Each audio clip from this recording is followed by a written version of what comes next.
Hey everyone, and welcome back to Don't Open That Door. It's Justin, Nico, and Dan back at it again. Dan, how you doing, bro? I'm good. How are you? I'm doing great. Nico, how you doing, Nico? I'm doing absolutely. I'm all right. I'm chilling. Bet. It's been a while. You know, we've been busy with Halloween stuff and whatnot, but now that we're getting back to basics, it's time for another Indie Double Review. Indie Double Trouble. The twin paths of the indie horror shorts. However you guys want to describe it, that's what we're doing here tonight. Kind of like an open brainstorming session for us. We're just doing it live right now. Yeah, pretty much. And our first one is going to be The Jester. So this was directed by Colin Krawchuk. We've got Colin Krawchuk as the man, and we have Michael Sheffield as the Jester. So this movie opens, and it's Halloween night. A young man is coming. It looks like he's coming back from work. Would you agree, Dan? He looks kind of dispirited. Yeah, I think so. And he runs into what appears to be another man dressed in an orange suit with a jester mask. The jester then performs a card trick for the young man, but when the young man is unimpressed, the jester decides to take things to the next level. What exactly happens here, Nico? Right, so in what the boys back in the lab would call a pro gamer move, he slits his wrist open and makes a bloody card appear in the young man's pocket.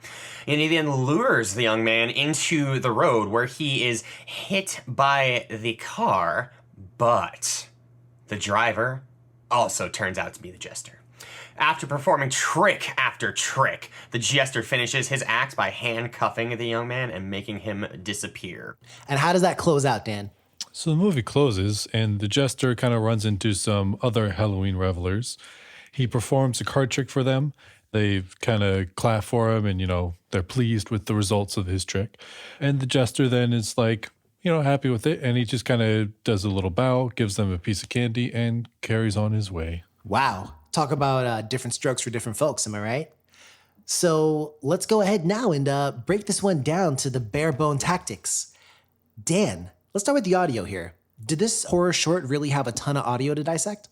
It had some great music, I thought, some atmospheric, but also sort of like spooky kind of music to put you in that mood of like, after hours, kind of spooky-ish. I thought it was pretty cool, and I thought the sound effects, the ADR, the Foley, all that kind of stuff was pretty well done, I thought. All right. Now we're going to go ahead and shift, if you will, our looking glass here and look through said looking glass. Nico, what do you think about the visuals for this one? So my favorite part of the visuals for this is the color palette and the fact that it was so just sort of like minimally done in terms of the narrative construction. Like, it's a guy meets some creepy fucker, and that's pretty much it, with very little else. And because of that, we are able to focus in on, having an actual vibrant color palette from our antagonist and getting this lush saturation in the area around them, to the point that even though it's not necessarily the most visually stunning setting, it still looks really good. Wow. Well, I don't really think I can top that. So yeah, no, I'm in agreement with both of you. I think the audio was definitely atmospheric. The score, I liked it. I could hear everything despite it, being outdoors. And one thing to keep in mind, first off, I don't really think there are too many kind of professionally produced indie horror shorts, but these are all independent. So bearing that in mind, I thought the sound was great, as well as the visual direction. It looked like a scene that you could happen across one night, just walking around. Yeah, I read that the budget was only about $500. So that's impressive as hell, frankly. Yeah, I think that's pretty good. And like everything about it, I thought was that great. Is goddamn impressive. Yeah, I'm glad. That's really good. I mean, Colin Krawchuk, he directed and acted in it, so that's pretty cool. That's pretty cool. So let's go ahead now and let's kind of ask this question, because like I had said before, it is a scene that you could happen upon if you were walking down the street at night. Is this scary? We'll go to our scared correspondent, Nico. What do you think? I do think this is scary, insofar as, like, obviously I wouldn't take a card from some ethereal, ghostly looking motherfucker, I would just dip the hell out. But like, for the sake of the narrative and following the events that unfold, I think that the whole getup is really, really well done. I think it is scary, particularly because the ominous tone is set mostly through the camera work, where the Jester will appear silently without any sort of audible cue, just right in front of the protagonist. And that gave it a much more sort of like ominous, ever-present sort of vibe. And I thought that was really, really cool. You know what? Let's go ahead and take a seed from the tree that you have shown me, Nico, and plant it in the Garden of Dan. Dan, the antagonist in this, being silent, does that truly make it scarier, or does that ramp up the scare value for you at all? I would say not necessarily scare factor, but creep factor, I guess. Yeah. Because it's not necessarily scary to me. And this is one of those films that I wasn't scared watching it, but I think that the concept can be scary because, like you said, it could happen to you. And especially like working in New York City, being there like late at night, like there's some people that I would not be surprised if they do this. So like I can very much see this happen in the city at night. So, you know, the concept and the thought of it can be kind of scary. I laughed because at first I thought you were talking about like, there's just ethereal demons walking around New York City, just doing that. But no, you know, I think for myself, and I'll elaborate on this a little more down the road when it comes to the aspect of the creature or whatever it is that's dressed up in that orange suit. But I do think that it's important to remember that this creature, it's Halloween night. And, you know, listeners of the pod will know that Samhain was basically believed to be the night where, you know, spirits could cross over into this world. The boundary got weaker. People say that about Halloween too. So it wouldn't surprise me if that's kind of what was going on. And this thing was some kind of demon or creature or something that shows up on Halloween to enjoy the revelry. And in that regard, I guess I do find it to be a little bit scary. It's not the scariest thing I've ever seen, but it is scary. It is scary. But, you know, it's time for us to, you know, they say you got to cross that bridge when you come to it, Nico? Yes, I'm familiar with the idiom. Well, we're at the bridge. Time for what would you do? This one's pretty simple. All right, Dan, you're walking back home from work. You're getting off the train and you're walking back to your spot. There's it looks to be a person in a bright orange suit. It's Halloween night, by the way. You worked on Halloween night. He bows to you and he asks you to pick a card. Will you? No, I would. This is where. What the my man. No, why? Why not? What? Bro, this is where you pull the classic, just keep walking. Or maybe like either don't acknowledge, or like a lot of times I'll be like, I'll look at the person, I don't know, nod or something, and just keep on moving. Like I'm not about that. So you just wouldn't even take part in it at all? Nope, which means I would die, but. You would die. Yeah. So Dan's already had his fate sealed. You know, the creature has teleported him to some dimension hence. But Nico, your fate is still in your hands. Would you play along with the Jester's game? Fuck no, he's too busy killing Dan. Oh. I would just get away when Dan was getting fucked up. What if you were the person he comes around after I disappear? Oh, like yeah. See, in that case, I'm still good because he would have already killed you and we would have been fine. He would just be like, he would give me a piece of candy after doing a card trick. Oh, wait. But I'm saying, but you would play along with his card trick? Fuck no, I'd go away. I'd Then just you're walk dead too. right the fuck past him. No, I wouldn't. I'd beat the shit out of that boy. Bruh, you're going to take on an ethereal demon? As opposed to being part of this Acme comic level wacky shit, yeah, I'm gonna try and kick this thing's ass. We don't know he's an ethereal demon. You make him out to be like a fucking Balrog over It's just here. some fucking schmuck. Oh, a Balrog? He really was trying to stop you from passing, though. Hashtag Gandalf the Grey. So normal people as do that too, bro. Yeah, the fuck? Have you been Alright, in, but I don't know, a hallway? But do normal-ass people dress up in fly-ass suits with jester masks on? Yeah, a pimp named Sitback. Well, not really so much the Jester mask. I can't top that. All right, for the record, I would say that this is a completely believable scenario. If it's Halloween night and a Jester dude is kind of blocking my path, yeah, I'd play along. Now, it's very important to respect people. And this leads to my favorite moment, which for me is the very end, where, because we see these kind of, the only way I can describe them really is Halloween revelers. They're just enjoying the night. One of them's dressed up like a pirate. I forget what the other dude's dressed up as, but they're wearing costumes. And the Jester, we kind of see him go through the same steps that he went through with the young man. He points at their costumes. The young man wasn't wearing a costume, but these revelers are. And he's like acknowledging them, you know what I mean? And then he does a little card trick for them. They're like, oh, wow. They give him a round of applause. And he gives them a piece of candy and carries on his way. Because you remember at the start, when he did a card trick for the young man was like, oh, is that all? Is that all you can do?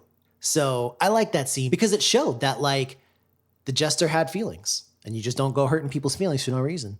But we're going to go ahead and, let's take a look at someone who just, let's call it what it is. He's an asshole. Nico, what do you think? Thanks, bud. What do you think is your favorite moment of this horror short?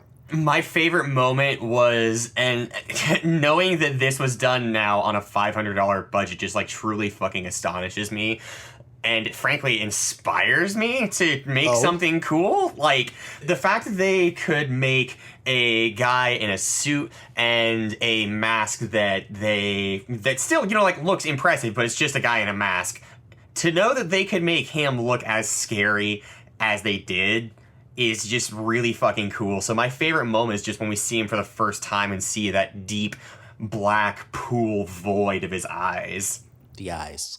And speaking of someone who's not the eyes, but is the ears of this podcast, Dan, what was your favorite moment? I think my favorite moment was sort of right in the middle when the Jester is chasing down or toying with the young man. Just sort of like the tricks that he plays, or like the young man kind of like turns to run away and then trips and falls because his feet are tied together. And just sort of some of those like classic clown kind of antics that are done in a more terrifying, evil way this time.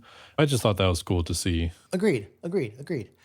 So now let's go ahead and we talked about the good. Let's talk about the bad. If there's any kind of small things that maybe you don't like about this. For me, I mean, again, given the budget they worked with, given how much I actually enjoyed this, nothing really too major aside from, I think it would have been a little bit cooler. And this is the smallest of things. Because there's this part where, the Jester slits his wrist to like get the bloody card. It would have been cool if we could have seen that. I realized they probably didn't have the budget for, kind of like a prosthetic that they could cut like that. But that's like a very small, minor complaint for me.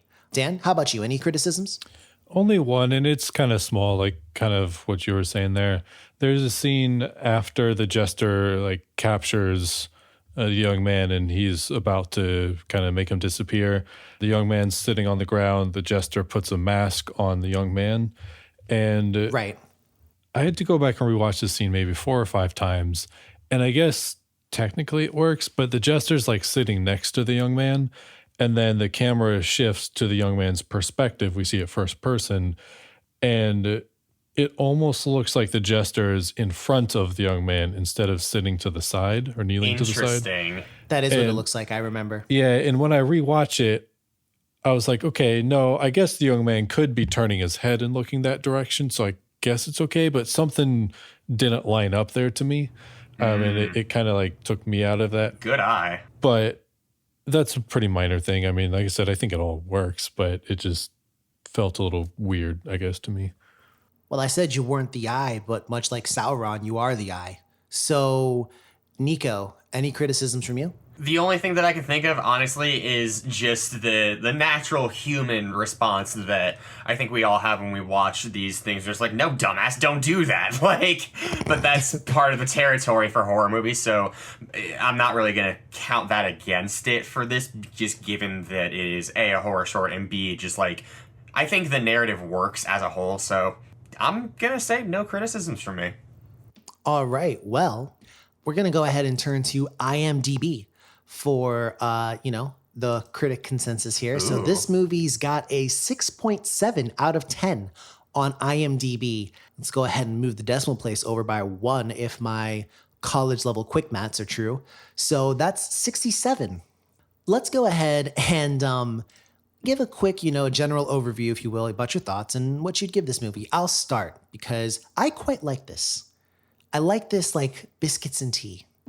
I think when you're watching, and so Nico and I and some of our friends, we had seen this previously, when we had a gathering of like minds one evening, as we were winding down, we watched this and many other horror shorts because we enjoy watching horror shorts. And I do think that this is the standard for me personally. This is what a horror short is. It delivers, it's to the point. It doesn't overstay its welcome. The pacing was solid. I liked it. Now, did I think it was the greatest horror short I've ever seen? No, I don't. But, especially given its budget, it did really, really well. So for me, this is going to get a 77. I like it. It's very good. Nico. So I want to echo pretty much everything you said there, but as per the normal trend, I tend to like things I think a little bit more than you in general. I'm going to give this an 85. My life is in sepia, that's why. Dan. That is tragic, and we should talk about that some more, but... Dan, call forth from the highest peak, sir. Where would you rate this? I would put it at maybe like in between an 80. I thought it was pretty solid. So let's go ahead and make that decision right now. First off, would you recommend this one to a friend? I certainly would. Dan, how about you? Absolutely. Nico? For sure, it's fun. Okay, it is fun, but is it golden fun?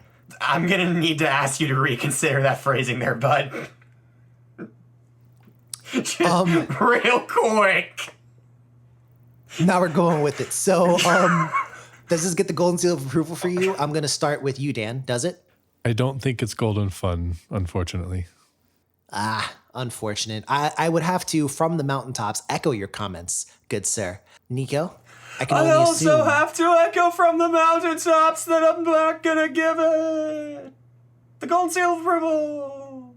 Well, you've heard it from us here, folks. It's good. Definitely watch it. It's for free on YouTube as well, so you have no excuse. It's called The Jester. It's really good just to go watch it. It'll take like 10 minutes. It really will take like 10 minutes because it is a horror short. But we're not done. We are not done for this evening. That's right. We have one more horror short coming up. We're going to be taking a look at the sky. No, not the sky outside. Just go out and embrace your existential dread, motherfucker. But this does deal with existential dread in the movie as well. So we'll be right back after a quick word from our sponsor. Boo! Wait, stop. This isn't working. What's wrong? I've terrified a lot of people just like this. It's not you. It's me. No, be honest. It's me, isn't it? Yes, no, straight up, it's you. I knew it. I'm a terrible ghost. It's not that. You just sound lifeless. Have you ever heard of ethereal dysfunction? If you are an ancient spirit and your unearthly shrieks just don't pack the punch they used to, you're not alone. Plenty of older ghosts still have the desire to haunt. They just can't get it up like they used to. Wait. I'm not... What do you have in mind? Try our new, state-of-the-art, Scaretronic voice synthesizer. Now you can bring your scares into the 21st century. Oh, what the fuck, man? Another haunting, brought to you by the good folks of Ghost Gains. Thanks, Ghost Gains. Ghost Gains. Hey everyone, and we're back. Okay, so for the second, of our doubleheader, second part of our doubleheader, we're going to be reviewing The Sky. So this one was directed by Matt Sears, and it stars Charlotte Kristoff as Victoria and Chloe Fox as Ellie. So Dan, how does this movie open? So we open with these two young women, Ellie and Victoria, and they're sitting on a side of a hill drinking, overlooking sort of a big farmland, and there's a giant thunderstorm, rainstorm kind of going on off in the distance. And they're playing Never Have I Ever, and Victoria ends up pulling out some shrooms, and they both kind of take them, and Ellie ends up getting a call from her mom. At first, Ellie wants to go meet her mom. Her mom says something like, going to come find you at the pier, and they're not at the pier. So Ellie wants to go meet her mom. Victoria ends up changing her mind, and Ellie agrees to stay. Okay. But I guess things don't stay the way they are. Nico, what happens after? You're right, given the linear nature of time, you see. The sky then begins to darken even more, and we see some weird phenomena in the some weird phenomena in the distance, much like the weird audio you just heard from me. Ellie and Victoria have a small fight, as it is implied that Victoria misled Ellie's mom in some way. So Ellie runs off. The phenomena grows even stronger, and we then see bits of the ground being drawn into the sky in weird colors of light, kind of like those like old episodes of Dragon Ball Z when people would be just like powering up in the air and shit would just like circle around them from the ground. Kind of like that. That's a good, very apt analogy. Thank you. Yeah, very apt descriptor there, sir. So Ellie actually goes running into the woods, and she's still under the effects of the shrooms. And she makes her way to a clearing where she sees her mother. And at this point in time, there's like heavy visual effects on the screen, right, Nico? There's like a lot of stuff going on. Whole lot of shit going on. And the horror short kind of closes off with her seeing her mother, and whether that's really horror or not, I can't say.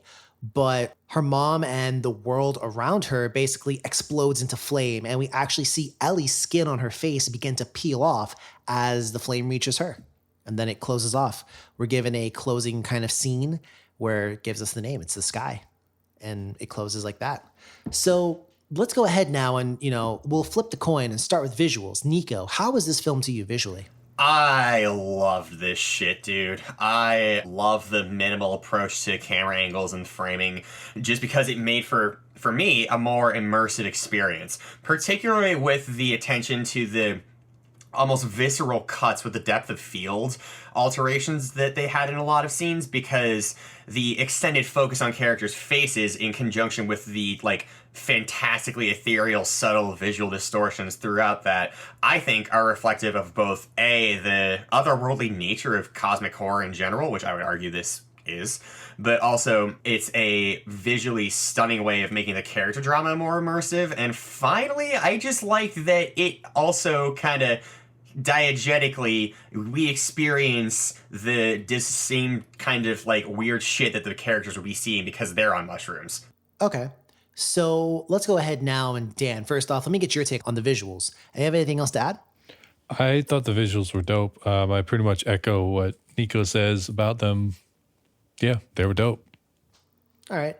So I'm going to go ahead and wish me luck. I'm going to take the lead here on audio. I thought I like the audio in this, I thought at times it was kind of minimal and at times it was noticeable, particularly when towards the end, things kind of got more and more hectic.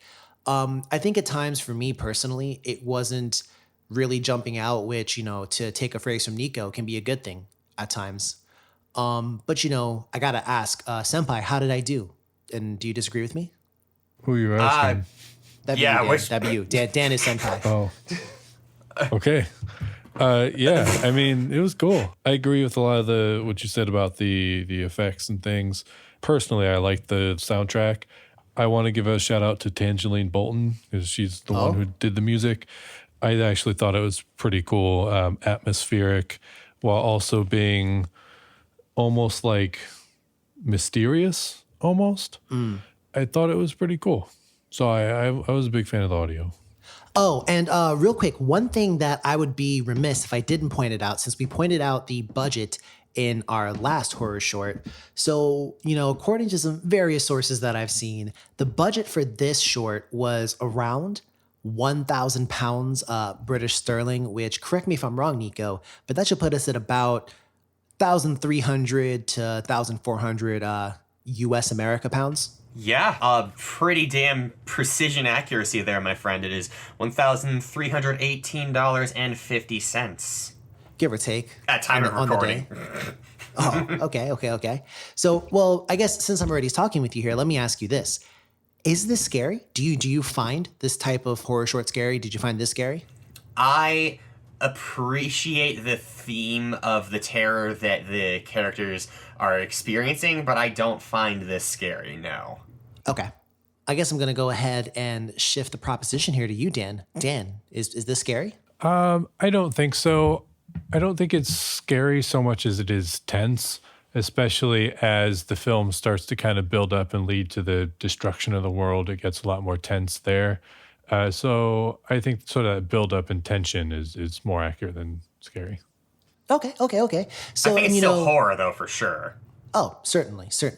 I also didn't really find this to be scary. I was thinking a lot about just what was going on in the film, the horror short. And I think because I was kind of preoccupied with that, and even, the end, and it's not really a jump scare or anything like that. I think a lot of it is anticipation about what's going to happen because we truly don't know.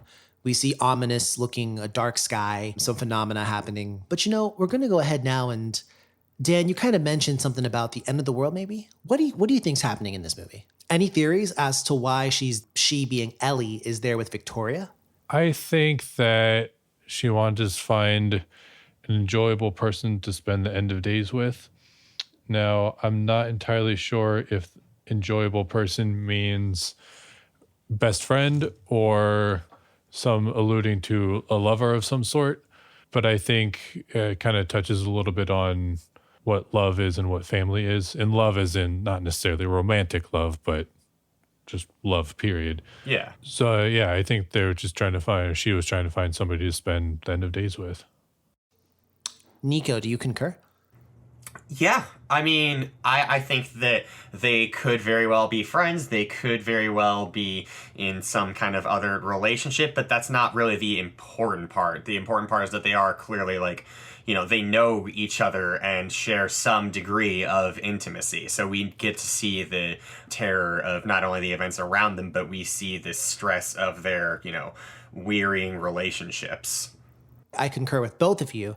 I definitely think that the world is ending, and I think people know the world is ending as well. Yeah. When Ellie gets the phone call from her mother, she's like, first off, she apologizes for being some failings. And then she's like, I messed everything up, but I'm coming to find you. Now, there is the little side plot about, Victoria apparently misleading the mother or something else going on. I'll elaborate more on that later. But aside from that, yeah, the crux of the movie is about that world being over. Now, the explosion. Is it possible that was a side effect of the shrooms, or do we think that explosion really happened? I think it really The happened. explosion really happened. Oh, well, all right then. I guess that's our conclusion. I guess that's where we had it. So now let's go ahead and talk about things, that happened. Let's talk about what will have happened after you answer this question. What would you do? So I've got a kind of interesting question for you. If you had the chance, the same chance that Ellie and, Victoria had, kind of with maybe the same amount of warning they did, but basically let's go ahead and let's assign. Now, the movie doesn't outright name any kind of eldritch force or, any kind of craziness like that. It could be Mount Vesuvius for all we know. But let's assume the world is ending. No, but something. Okay, well, you don't know. Maybe Godzilla reignites Mount Vesuvius. I mean, shit. That is a possibility, I suppose. It is. So let's say the world was ending. How would you like to face it? Would you be in your room just crying? Would you kind of sedate yourself? How would you want to face it? See, I'm torn because on one hand, I want to say I would be hanging out with my bros. On the other hand, and this is probably what I would do, I feel like I would just kind of almost do what they did. I would just hike up to a mountain or something and just sit there and look at the world and its beauty before and as it's being destroyed. Fuck, man. That was poignant as fuck. That's why I paused. So Yeah. I'm going to go to you now, Nico. Yeah. How would you, in your head, in a similar situation to Ellie and Victoria, what would you do? I'd probably have a panic attack and just collapse on the floor, honestly. So I would probably handle it worse. Let's remove logic and reason, and let's say you could do anything. In that case, I guess I'd probably do drugs about it or something. You do drugs about it, huh? All right. For removing logic and reason, I'd go to a different world. Yeah, like I would go into a fucking moon bounce. What do you mean? Wow. Okay. Wow. All I mean to say is if you're... I would go into a playpen full of puppies, Justin. That's what I would do. Oh my God. Way to ruin the poetic aesthetic of what Sir Dan has just said. It's okay. I'm going to bring it back. Okay. So, to be completely honest, I would not want to be anywhere in a city. I don't even think I'd want to be around people. Similar to you, Dan. And to be completely honest, if like the world's about to end and the Dan's like, all right, bro, about to climb up Mountain X, trying to roll through, be like, yeah, I guess, man. I don't really have anything better to do. Remember that movie Gladiator? Mm-hmm. And there's the quote. Are you not entertained?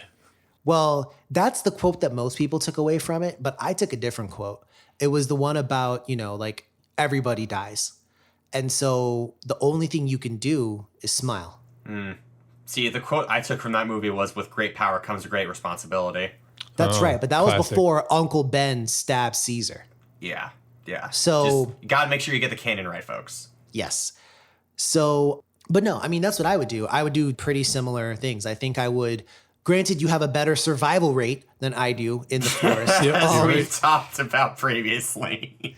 But I mean, no, I would definitely want to climb up and just see how it ends, face it. There's nothing you can do about it. So you may as well just face it head on. Apply directly to the forehead. Yeah. Head on. Apply directly to the forehead. Head on. Apply directly to the forehead. I never understood what the fuck that was. What was their brand meeting? Like, were they all just completely strung out on cocaine? I thought that was a joke. I thought it was like an Adult Swim joke or something. I thought it was an Adult Swim joke too. Or like some shit from Kevin Hart or Eric Andre or some shit. Can someone let us know what the fuck Head On is, please? Please. So, favorite moments from this.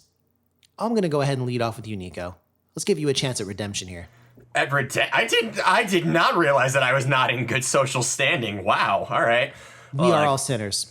Oh, yeah, I suppose that is fair, yes. My favorite scene is the part when, I think it was Victoria, when Ellie runs into the woods and the visual, aberrations and distortions become more and more apparent, and we get more of that sort of experience that, she was having diegetically, and I think that's just, just really cool place where they got to really play with the visuals a bit, and it shows. I agree. You said play with visuals. There's also a little bit of wordplay there. You said the aberrations became more apparent, and she was looking for a parent. Yo, straight bars. Bro, I can't But you're not a control it. rapper, though. I'm not a rapper, though. All right, so Dan, favorite moment from you, sir? I'm going to have to say the same moment. I thought it was just a really cool build up into that point when the world is ending there and things are going to shit. It was just cool. I liked the visual effects. I liked like I said, the music building the tension. I enjoyed the sort of ethereal kind of aspect of it as well. The sort of drugged out ethereal aspect while all this is happening. Yeah, the end. Much like Maria, I think the beginning is a very good place to begin, and deep cut. But I do think that my favorite part is the beginning, when the two of them are just kind of chilling out and just waiting for the world to end. I honestly, it's definitely something kind of like I guess kind of, our generation especially. I think, like having grown up in the echoes of, grunge and a lot of like new metal and emo and stuff like that. I do honestly think that there's a lot of people who would do something similar to, what Dan was saying or I was saying. I thought you were going to say in the echoes of Desert Storm or something. Whoa, what? Wow. No, man. Why? Because that was something that impacted our generation. Hey, that's why my name is Justin. Wink, wink. Because of Desert Storm? Yeah, dead ass. So, well, that... Yeah, see, how's that reality for you? So, tastes like Capri Sun. Well, but really, just shit the bed there, Nico. So, yeah, no. I mean, I don't know. I like the beginning. I like the two of them just waiting and watching. And you know what's weird? Do you know what music I had playing in my head? Bring Me to Life by Evan. Oh, yeah, that's also fair.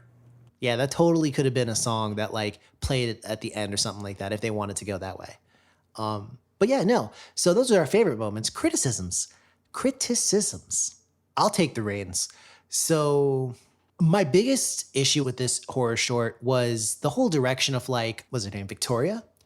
The little side plot where she, I guess, said something to Ellie's mom or misled Ellie's mom in some way to try and like separate them. And Victoria had said multiple times, you know, like, your mom doesn't really give a shit about you. She's kicked you out of the house constantly.